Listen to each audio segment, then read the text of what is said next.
cursed savanna. The sun had just begun its descent over the African savanna, painting the sky in shades of amber and crimson. A group of 6 tourists, led by an experienced guide named Daniel, ventured deep into the wilderness for a night safari. They were eager to witness nature's raw beauty under the moonlight, unaware that they had already crossed an invisible boundary, one that should never have been breached. Daniel, a man who had spent 15 years guiding travelers, felt an unsettling weight in the air. The usual evening sounds of chirping insects and distant animal calls were absent. The silence was unnatural. "Something's off," he muttered under his breath. The tourists, 2 couples, an adventurous solo traveler, and a documentary filmmaker, were too engrossed in the thrill of the wild to notice. The vehicle rumbled along the dirt path until they came across an unusual sight. A lone cheetah standing still, its eyes fixed on them. But it wasn't just staring, it was trembling. Then, without warning, it bolted into the darkness, as if fleeing from an unseen terror. A chill ran down Daniel's spine. He turned the vehicle around, but just as he did, the headlights illuminated something grotesque. A creature standing on 2 legs, its body a horrifying fusion of human and beast. Its elongated mouth was filled with jagged teeth, and its glowing yellow eyes burned with malice. Before anyone could react, the beast let out a deafening roar, shaking the very ground beneath them. The beast lunged forward. Daniel slammed the vehicle into reverse, tires skidding against the dry earth. The tourists screamed as the monstrous figure sprinted toward them with unnatural speed. "Hold on!" Daniel shouted, swerving sharply. The Jeep bounced violently, nearly throwing them from their seats. A terrified tourist named Mark fumbled for his camera. "What the hell is that?" he stammered, trying to capture the creature on film.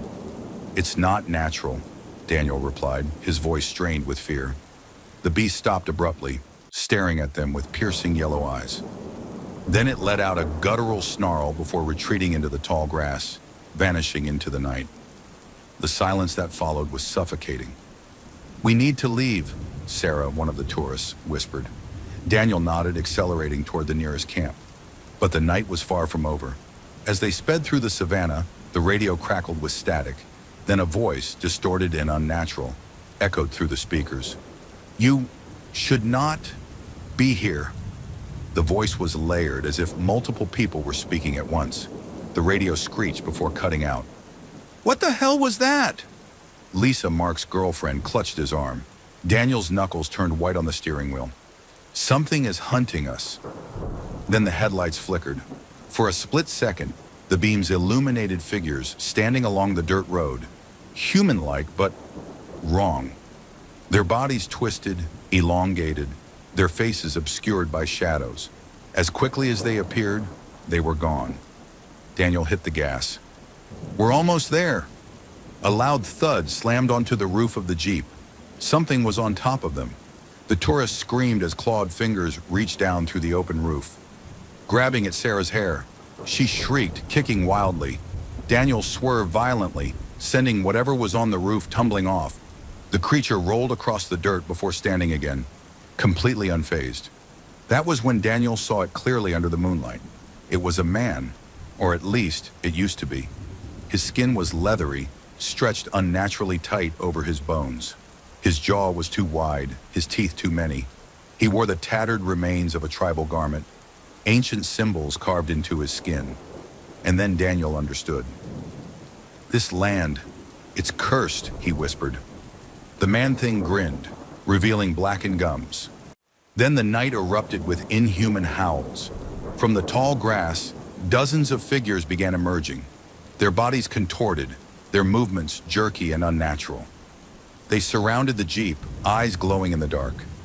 Daniel grabbed the rifle from under his seat, but deep down, he knew bullets wouldn't save them. The creatures moved closer, and then the headlights went out. The screaming started. The screaming filled the darkness.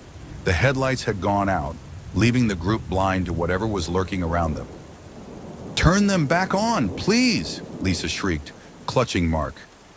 Daniel fumbled with the switch, his hands slick with sweat. The lights flickered weakly, then burst back to life, and that's when they saw them. Dozens of figures, their skin stretched over hollow frames, their jaws unhinged in grotesque grins. Some were missing eyes, others had gaping wounds that should have been fatal. Yet they stood, watching.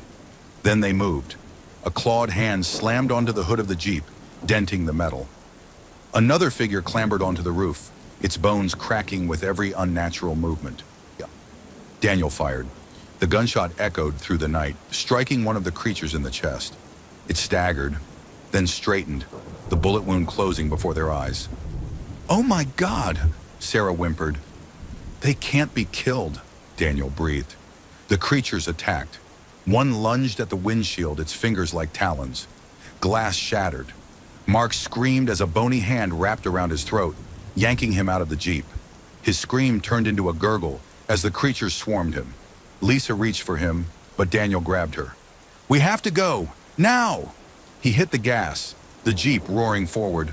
The creatures clung to the sides, their fingers scraping against the metal. "We need light," Daniel yelled. "They don't like fire." Sarah grabbed a flare from the emergency kit. With shaking hands, she struck it. The flare ignited, casting an eerie red glow. The creatures shrieked, recoiling from the flame. Daniel veered off the dirt road, heading toward the river. If they could reach water, maybe, just maybe, they could escape. The Jeep burst through the tall grass, the river glistening under the moonlight ahead. "Hold on!" The vehicle hit a rock, flipping onto its side. The world spun, metal crunched. Then, silence. Pain exploded through Daniel's body as he crawled out of the wreckage. Lisa was motionless beside him. Sarah groaned, clutching her bleeding head. Then a sound. Laughter. The creatures were there, waiting, watching. One step forward, the same man-thing with the carved symbols on his skin. He spoke, his voice a chilling whisper. "You trespassed on sacred ground." Daniel coughed, spitting blood. "Please, I'll let them go." The creature tilted its head. A sacrifice must be made. Daniel understood. If they were to survive, someone had to stay behind. Slowly he stood. "Take me," Lisa gasped. "No, Daniel." But it was too late. The creatures swarmed him, their skeletal hands dragging him into the darkness. Lisa and Sarah ran. They ran until their legs gave out, collapsing near the riverbank. Morning came, golden sunlight washing over the land. The creatures were gone. The savannah was silent once more. But as Lisa and Sarah looked back, they saw him. Daniel stood at the edge of the trees, his skin now marked with ancient symbols. His eyes, once warm, now glowed a haunting yellow. And then he smiled. The cursed savannah was never meant to be crossed. Some who enter never leave, and those who do never return the same. Whispers in the Wild. The safari started like any other. A group of 5 travelers, 2 couples and a wildlife photographer named Ethan, boarded an open-roof Land Rover, eager to explore the heart of the African wilderness. Their guide, Jacob, was a seasoned tracker who had spent over 2 decades navigating the unforgiving terrain. The sun hung low in the sky as they ventured deeper into the savannah, the golden grass swaying gently in the breeze. Zebras and antelopes grazed peacefully. A family of elephants moved in the distance, their massive forms silhouetted against the horizon. It was perfect. But then, as the last rays of sunlight faded, something changed. Jacob stopped the vehicle, his brow furrowed. "Strange," he muttered. Ethan adjusted his camera lens. "What's wrong?" "The animals," Jacob replied. "They're leaving." And they were. The zebras and antelopes, once scattered across the plains, were now moving in one direction, away from something unseen. A deep, unnatural silence followed. Then came the whispers. At first they were faint, carried by the wind, soft murmurs in a language none of them recognized. Jacob stiffened. "We need to go." "Wait, why?" asked Claire, one of the tourists. "It's just the wind." Jacob's face darkened. "That's not the wind." As he started the engine, the radio crackled to life. A distorted voice, guttural and layered, echoed through the static. "Turn back." The words sent a shiver through the group. "What the hell?" Ethan whispered.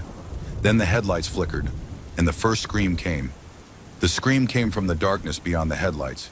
It was inhuman, distorted, stretched, like something mimicking a human voice, but getting it horribly wrong. Jacob slammed his foot on the gas. The Land Rover lurched forward, bouncing violently over uneven terrain. "We're leaving. Now." No one argued. The whispers grew louder, overlapping in an eerie chorus. The radio continued to crackle, shifting between static and faint, incomprehensible voices. Ethan held up his camera, trying to capture something, anything in the darkness. The night vision flickered, revealing shadowy shapes moving through the tall grass. Then something ran alongside them. It was fast, too fast. "Jacob!" Ethan shouted. Jacob barely had time to react before something slammed into the side of the vehicle. The impact sent the Land Rover skidding, tires kicking up dust. Claire screamed as she was thrown from the vehicle, her body rolling into the tall grass. "Stop! We have to get her!" her husband Ryan yelled. Jacob hesitated but hit the brakes. The Land Rover groaned to a stop. The group scrambled out, flashlights cutting through the thick night. "Claire!" Ryan called. Silence. Then, a whisper. "Help! Me!" It was her voice. They turned their lights toward the grass. Claire stood there, too still, too rigid. Her eyes were wide, unblinking. Then she opened her mouth. But the voice that came out wasn't hers. "You shouldn't be here." Ryan staggered back. "Claire?" Her head twitched unnaturally. The whispers around them swelled, growing into an overwhelming hum. Then Claire moved. Not walked, moved. One moment she was standing in the grass, the next she was right in front of them. The flashlight flickered, and Claire's face wasn't Claire's anymore. It had changed, stretched, distorted, her mouth too wide, her eyes too black. Jacob fired his rifle. Claire, or whatever she had become, let out a shriek, the sound rippling through the air like a shock wave. Then she was gone. Vanished. The whispers stopped. Silence. Then the radio crackled once more. "Run!" Jacob didn't hesitate. He grabbed Ryan by the arm and pulled him toward the Land Rover. Ethan and the others scrambled inside, slamming the doors shut. The headlights flickered again. Then the whispers returned. They were everywhere now, surrounding them. Inside the vehicle, inside their heads. The voices overlapped, some laughing, some crying, some screaming. Jacob hit the gas. The Land Rover roared forward, tires tearing through the dirt. But no matter how fast they went, the whispers followed. Ethan turned to look behind them, and his blood ran cold. Claire was running after them. Not just running, gliding. Her feet barely touched the ground, her body unnatural, her limbs moving like a puppet with its strings tangled. "Go faster!" Ethan shouted. Jacob pushed the engine to its limit. Then Claire smiled, and the world changed. The road disappeared. The headlights revealed nothing but darkness. Endless, suffocating darkness. The engine choked, sputtered, died. Silence. No one spoke. No one breathed. Then the whispers came again. Soft this time, almost gentle. "Welcome home." The darkness moved. Hands, too many hands, reached from the void, clawing at the vehicle.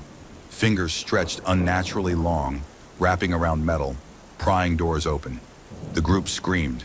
Ethan felt cold fingers snake around his wrist.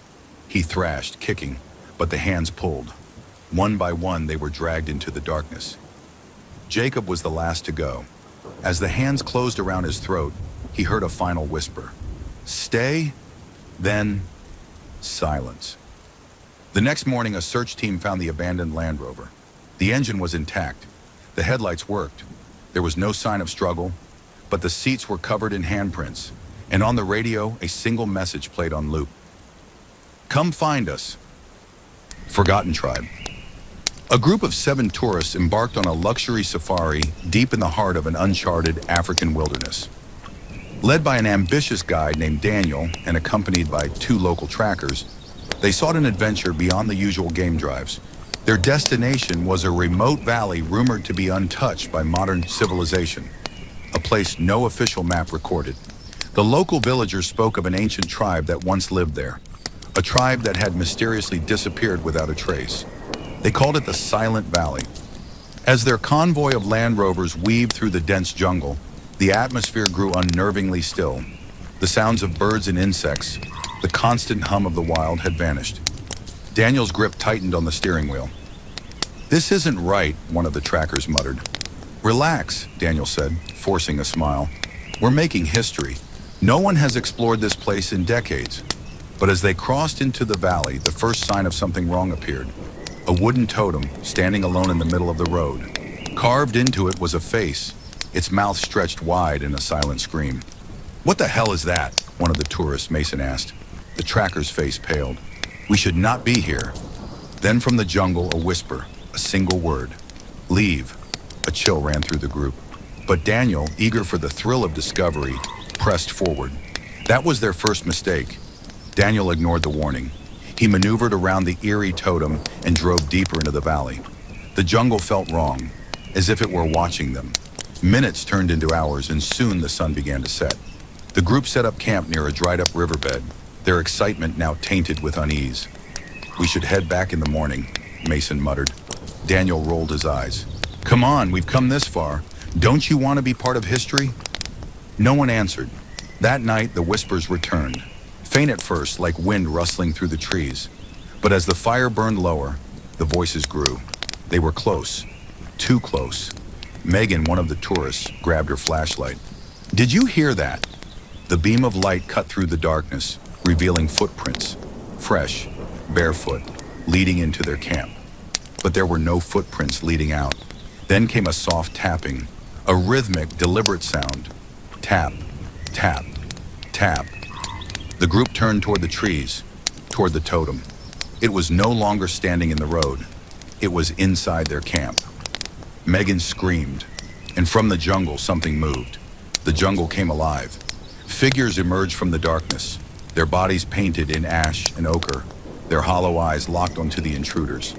They moved silently, no rustling leaves, no snapping twigs, as if the earth itself refused to betray their presence. Mason grabbed a flare gun and fired into the air. The red glow illuminated the valley, revealing dozens of figures surrounding the camp. Then the whispers stopped. For a moment, there was only the crackling fire and the rapid breathing of the terrified tourists. Then a voice, a deep, inhuman voice, spoke from the darkness. "You should not have come." Daniel stepped forward, hands raised. We mean no harm. We were just..." A deafening shriek cut him off. The tribe attacked. Megan was the first to fall, her scream turning into a gurgle, as a sharpened bone pierced her throat. The others ran. Daniel sprinted for the Land Rover, yanking the door open. He barely had time to climb in before something grabbed his leg. He kicked, screaming, as hands dragged him backward. Mason and two others made it to the second vehicle. He turned the key. The engine roared to life. "Go! Go!" The tires spun, kicking up dirt as the Land Rover sped forward. Figures leaped from the trees, clawing at the windows. Mason swerved, plowing through them. Daniel's screams faded behind them. They reached the edge of the valley just as dawn broke. The whispers were gone. The jungle was silent once more. They never spoke of what happened. Authorities found no trace of Daniel, Megan, or the others. No bodies, no vehicles, nothing. The only thing left behind was a new totem, standing at the valley's entrance. And this time, the carved face looked just like Daniel's. The Cursed Sanctuary. A group of wildlife researchers led by Dr. Alan Reeves set out on a month-long expedition deep into the heart of an African rainforest. Their goal was to study an isolated population of lions rumored to be unlike any others. Larger, more aggressive, and strangely elusive. Alongside Alan were his assistant Claire, field biologist Mark, local guide Obasi, and two rangers, Kevin and Thomas. They had state-of-the-art tracking equipment, tranquilizer rifles, and enough supplies to last weeks, but nothing could have prepared them for what they were about to find. Day 1, the first warning. The team set up camp near a dried riverbed. The night was eerily quiet. No crickets, no howling hyenas, nothing. Then just before dawn, Obasi woke everyone with a frantic whisper. "There's something watching us," he said, gripping his rifle. Alan scanned the tree line with his binoculars. He saw nothing. "We're in the wild," Alan reassured him. "Probably just a lion stalking." Obasi shook his head. Number lions have eyes. Alan frowned. What? Obasi pointed toward the trees. That thing didn't. Day 3, the vanishing tracks. The team followed fresh lion prints leading toward an ancient stone structure, a ruin half buried in the jungle. Strange symbols were carved into the stone, weathered with time. But then the tracks vanished. Not faded, not washed away, simply gone, as if the lion had stopped existing. Mark knelt down, touching the soil. No way, this is impossible. A guttural snarl echoed through the ruins. The team raised their rifles, but the sound came from everywhere, as if the walls themselves were growling. Obasi whispered, "We need to leave." But Alan wasn't ready to abandon the expedition. That was his first mistake. Day 6. The first death, Kevin, one of the rangers, disappeared overnight. His tent was untouched, his gear still inside. No blood, no signs of struggle. The only clue? A single paw print beside his sleeping bag. But it wasn't from a lion. It had fingers. Day 10. The creature. By now the team was unraveling. No one slept. The growling grew louder every night. Shadows moved in the trees, shapes too tall to be lions. Then Mark snapped. "I'm not waiting to die out here," he said, grabbing a rifle and bolting into the jungle. Alan and Claire chased after him, shouting. Then Mark screamed. They found him near the ruins. His body split open. His rib cage cracked apart as if something had peeled him open like a fruit. And standing over him was a lion. At least it had once been a lion. Its body was twisted, unnaturally elongated. Its eyes pitch-black voids. Its mouth too wide, filled with human teeth. And its paws, they had fingers. The creature lifted its head, locking eyes with Alan. Then it spoke. "Why do you trespass?" Alan ran. Day 12. The truth only. Alan, Claire, and Obasi remained. The rangers were gone.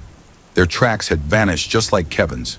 Desperate, they searched the ruins, hoping to find something, anything, that could explain the horror they had unleashed. And they did. Deep inside the stone temple, they found carvings. A warning. Centuries ago, the local tribes had worshipped the lions here, believing them to be guardians of the balance between life and death. But when outsiders came hunting, the lions changed. The spirits that once protected them turned into something else. Now they were neither lion nor spirit. They were cursed, and they hated intruders. Alan turned to Obasi. "How do we stop this?" Obasi swallowed hard. "We don't. We leave." But it was too late. The growling returned, and the creatures were waiting. Day 15, the final stand. They ran for days. The jungle twisted around them, paths changing, trees moving as if alive. One by one, the creatures picked them off. First Obasi, dragged into the darkness. Then Claire, ripped away in the night, until only Alan remained, weak, exhausted, starving. Then he saw it, the ruins entrance, the way out. He stumbled forward, but stopped. The jungle ended, not into open plains, but into nothing. Just blackness, a void stretching endlessly. And standing there, waiting, were the lions. All of them. Their mouths opened, speaking in unison. "You cannot leave!" Alan fell to his knees. He finally understood. This place, this cursed valley, wasn't on any map because it didn't exist in the real world anymore. It was a trap, a graveyard for the foolish. And Alan Reeves was never going home. 3 months later, a rescue team was sent to locate the missing researchers. They found nothing. No tents, no bodies, no signs of struggle, just a new carving on the temple wall, a lion's body, with Alan's face, with the cursed safari. Blood in the wilderness, deep in the heart of Africa, where the jungle breathes with life and the night hides whispers of the unknown, a group of adventurers embarked on what was meant to be the ultimate safari experience. They were thrill seekers, drawn to the untouched wild, unaware that they were walking into the very jaws of something ancient and malevolent. Chapter 1. The arrival. James Carter, a documentary filmmaker obsessed with capturing the unseen, led the expedition. Alongside him was his trusted cameraman, Paul, the daring biologist doctor, Helena Graves, a wealthy tourist named Victor Langley, and their experienced guide Joseph, a man who had spent his life navigating the African wilds. Their destination was the Okavango Delta, a paradise of winding rivers, thick vegetation, and roaming predators. But their real goal was beyond the mapped territories, to an area no safari dared to go. Locals called it Nyoka's Maw, a cursed land where those who entered never returned. Joseph warned them. "This place, it's not meant for men," he muttered. "The spirits of the jungle, they do not welcome intruders." James, ever the skeptic, laughed. "Spirits? Joseph, we're here for lions, leopards, and maybe a rare glimpse of something new, not ghost stories." Joseph's face darkened, but he said nothing more. The journey began. Chapter 2, The First Omen. Their convoy of jeeps carved through the tall grass, the thick canopy above casting eerie shadows. As the sun dipped below the horizon, a sudden silence fell over the jungle. No birds, no insects, not even the rustle of leaves. Paul adjusted his camera. "That's weird. It's like the whole place is holding its breath." Then came the stench, a sickly, rotting smell that clung to the air like decay itself. Victor gagged. "What the hell is that?" Joseph, gripping the wheel tighter, muttered, "A warning?" Minutes later, they found the source. A pile of animal carcasses, lions, hyenas, even an elephant, stacked in a grotesque tower. Their bodies were twisted, broken in unnatural ways. Claw marks covered their hides, but these weren't from any known predator. It looked as though something had played with them. Helena, shaken, took a step back. This isn't right. Predators kill to eat. This is different." James, ever the filmmaker, lifted his camera. "We document. We find out what's going on." Joseph, face pale, whispered, "We leave. Now." But they didn't. Chapter 3, The Shadow in the Dark. That night, they set up camp near the river, the carcass site miles behind them. A bonfire crackled, offering little comfort. As Victor poured himself a drink, a distant thump echoed through the trees. Then another, heavy, rhythmic, like something massive was walking toward them. Paul raised his camera, scanning the darkness. "Do you see that? Eyes, dozens of them, low to the ground, gleaming in the firelight." But there was something wrong. They weren't animal eyes, they were too intelligent. Then the whispering began. A chorus of guttural voices, speaking no language known to man, swirling in the air like the wind itself was alive. Joseph stood, rifle in hand. "Do not move. Do not speak." James, ignoring the warning, lifted his camera. "We have to." The jungle erupted. Chapter 4, The Hunt Begins. A shadow lunged from the darkness, slamming into Victor. He screamed, but the sound was cut off as something dragged him away. Gunfire rang out. The trees moved, not swaying in the wind, but shifting, closing in. Paul screamed, his camera capturing the chaos. In the flickering firelight, something huge could be seen. Tall as a man, its body sleek and black, its mouth filled with teeth too long, too jagged. Joseph fired. The bullets did nothing. And then it spoke, not with words but inside their minds. "Why do you trespass? You were warned. Now you are ours." Helena grabbed James's arm. "Run." And they did. Chapter 5, Escape or Death. They ran blindly through the jungle, the whispers chasing them. Paul tripped.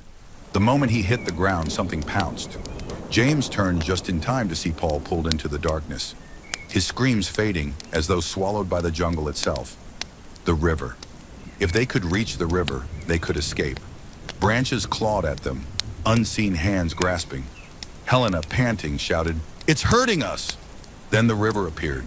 Joseph, now their only hope, turned to face the shadows, chanting in a language none of them knew.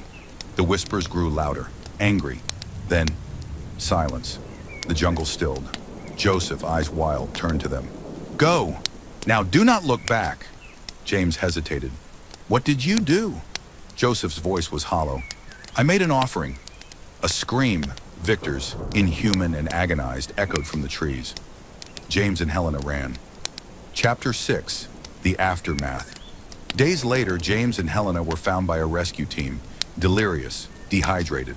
The official report stated they got lost, that the others had succumbed to the dangers of the wild, that Victor, Paul, and Joseph had been claimed by lions.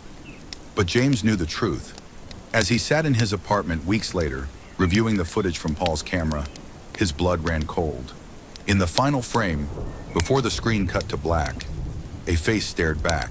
Not human, not animal. Something ancient. And then, a whisper. "We are not done with you." I work at a wildlife reserve in Kenya. The animals are different after dark. I've loved certain things. Now the same things that have brought me joy and peace, I can't even stand to look at them, to think of them. Forgive me if the flow of the writing is staggered, but a lot has happened over the past 24 hours, and I'm still in the process of collecting my thoughts, much more my words. I'm a warden for one of Kenya's larger game reserves, whose name will be withheld for obvious legal and professional reasons. As a Briton, I've been in the country for the past year, shuffling between administrative duty to field work with some of the more experienced guys. I enjoy the fresh air, strong breeze, and open plains, and above all, the animals. Mention wildlife reserve to the average person, and it conjures up images of snarling big cats or charging rhinos, but not to me.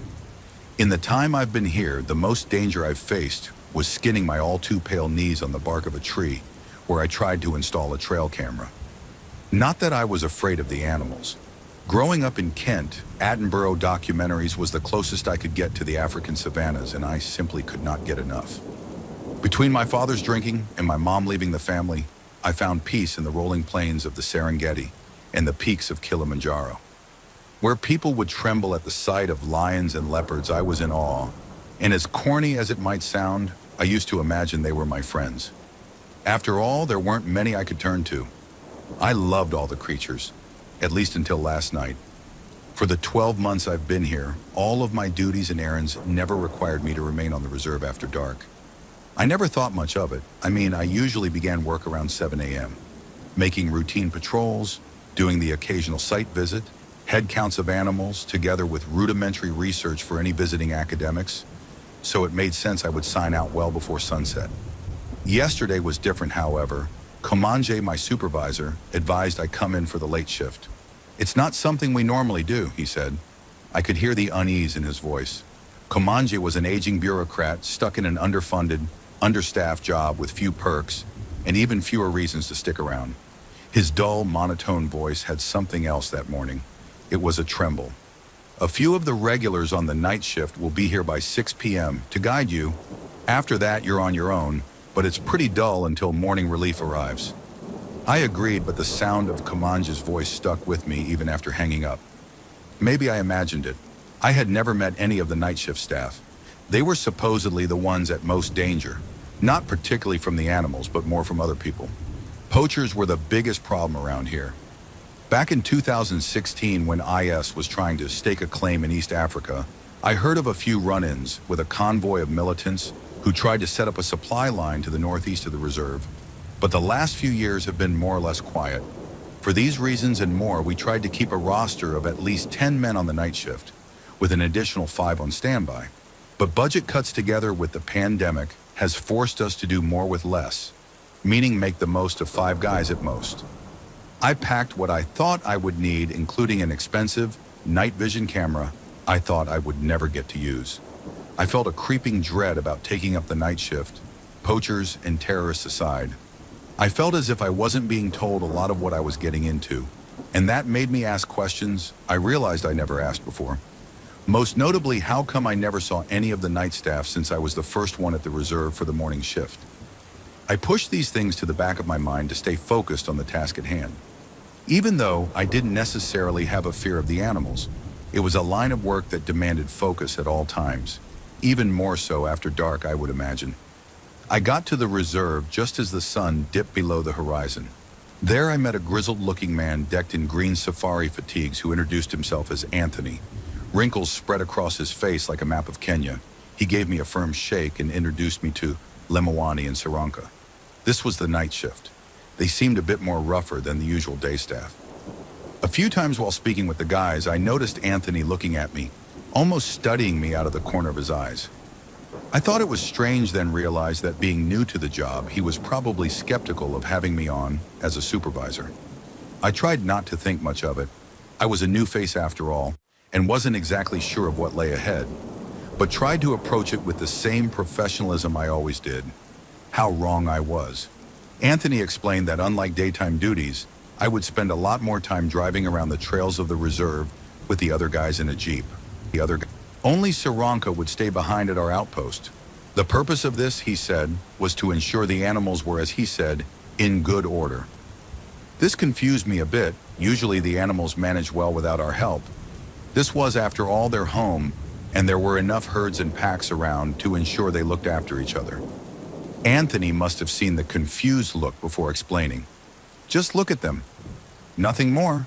Don't get close. Even with the advice, I saw a look of concern wash over his face. It was the look of someone realizing that they got the wrong man for the job. By 9 p.m., we drove to the southernmost portion of the reserve. Anthony turned off the lights and killed the engine of the Jeep. There we sat in darkness and silence for almost 3 minutes before I tried to crack a joke to break the tension. Quiet, he instructed. No sooner had he said that I heard it. About 100, maybe 140 meters away was the sound of something, a shrill cry that seemed to rattle the hood of our Jeep.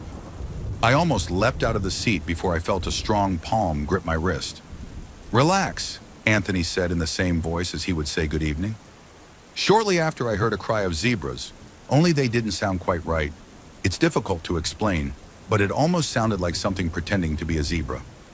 Anthony muttered something to Lemawani, who was in the back seat. I heard him radio back to Saranka at the outpost. We're heading over to the source of the sound, he said as he turned the keys in the Jeep as the engine roared to life. I still wasn't sure what I was supposed to be doing out here, as Lemawani handed us headlamps as we drove towards the strange sounds. We stopped and killed the lights and engine of the Jeep before venturing through a narrow dirt track lined with dry shrubs. Have you ever used a gun before? Anthony asked. I struggled to answer it. My work never required it. I was a field researcher after all. Forget it. Just stay close to us, he coldly instructed. After about 5 minutes of walking, we came to a clearing, and that's where I saw them. A herd of zebras, only not quite. Between the darkness and poor vision of the night, my brain hurt trying to make sense of what I saw before me. Zebras, or what looked like zebras. They looked corrupted. I saw a zebra with a pair of human eyes and a mouth that seemed too big for any animal. His lips peeled back into an unnatural grin. His eyes, I felt his gaze settle on me, and a cold, hot burning on me. There were others.